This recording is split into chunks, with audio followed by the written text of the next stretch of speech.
Y'all tell me why I recorded this whole video, looked down to stop the audio, and I never pressed record. It's fine. That means this time around is gonna be great. Also, these braids, when I tell you they're coming out, right after this video, they're coming out.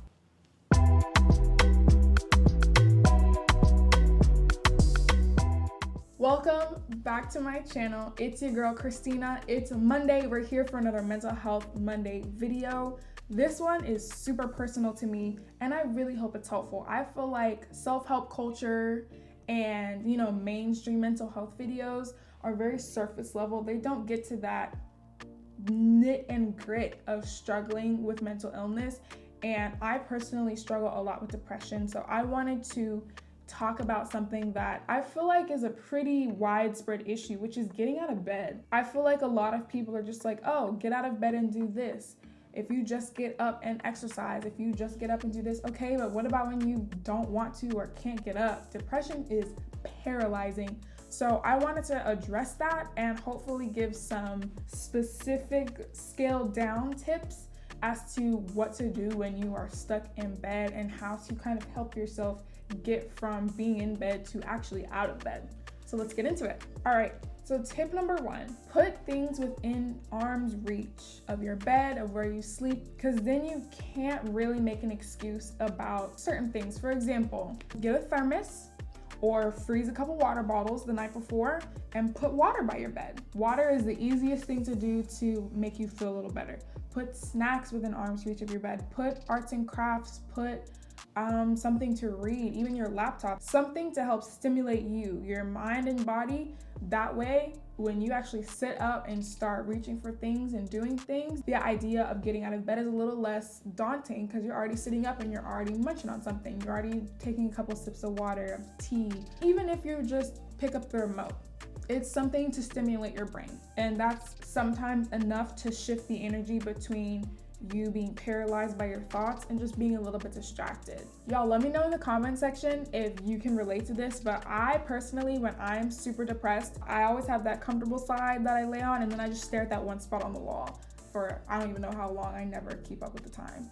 Like, let me know if you can relate. But my second tip is put something on the wall that's positive so that when you do look at it, once again, you have that external thing that can distract your mind a little bit and shift the focus away from that negativity to something externally positive. I feel like it's really, really difficult to rely on just intrinsically stopping yourself from beating yourself up. I feel like that's really, really difficult to do. So if you kind of give yourself that external stimuli to focus on, whether it's a bit of poetry, a picture, a piece of artwork, a quote, make it in your handwriting so like it's from you to you. Just little things like that, just put it on your wall. Like, even if you're a minimalist, it could just be a plant or something. Just put something that makes you a little bit happier in that spot on the wall so that when you're in bed stuck and you look at that thing, you have that kind of positive distraction, and hopefully that can shift you away from whatever is bogging you down internally. Tip number 3. Now, depression shamers, I'll delete your comment. Like, I'm not here for that. That's not what this is about. I understand everybody has an opinion, but I don't fuck with depression shaming, so please don't do it. Don't do it. I swear to God. I'm saying that to preface this third tip. So my third tip is give yourself one task to do for the day. So and I understand that this is where you actually get out of bed, but the reason I say one task can mean going to the bathroom. Everybody has to get up and go to the bathroom in the morning. You have to get up and piss at some point.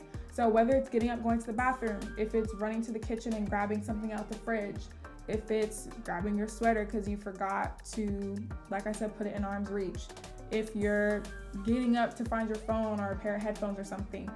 I know for me personally, I love to just light a candle, grab my Nutella, and run some bath water.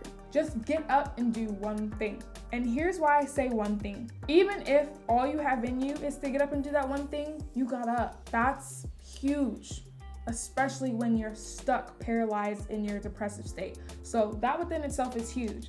But one task is so much easier to use as a stepping stone to do more tasks, as opposed to just going from being stuck in bed to getting things done.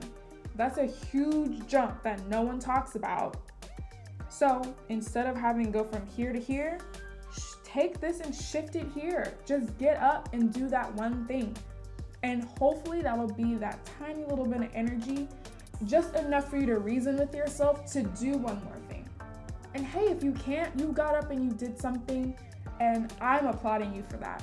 I know how hard it is to get out of bed just to eat.